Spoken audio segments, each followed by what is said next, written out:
আসসালামু আলাইকুম।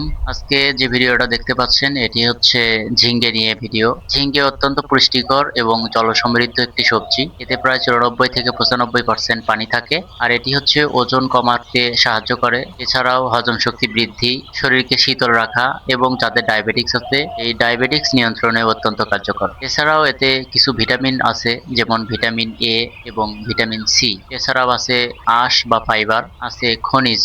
খনিজ উপাদানের মধ্যে রয়েছে ক্যালসিয়াম, ফসফরাস, আয়রন। আর আমরা যদি 100 গ্রাম পুষ্টি উপাদানে এখানে ভাগ করি তাহলে 94 থেকে 95% পানি পাবো এবং 1.2% ফাইবার পাবো এবং ভিটামিন এ এবং সি অন্যান্য খনিজ উপাদানগুলো এখানে আছে। এই ঝিঙ্গে রান্নাতে আমরা যেভাবে খাই সবচেয়ে বেশি আমরা হচ্ছে এটি ভাজি হিসেবেই খেয়ে থাকি। এছাড়াও আমরা চিংড়ি মাছ দিয়ে ঝোল করেও খেতে পারি। আমার নিজের গাছের ঝিঙ্গে বেশ ভালোই হয়েছে। ঝিঙ্গেকে আমাদের এলাকার ভাষায় আমরা তরাই বলি। আপনারা কি বলেন কমেন্টে জানাবেন। আর সবাই ভালো থাকবেন, সুস্থ থাকবেন, আমার জন্য দোয়া করবেন। আসসালামু আলাইকুম।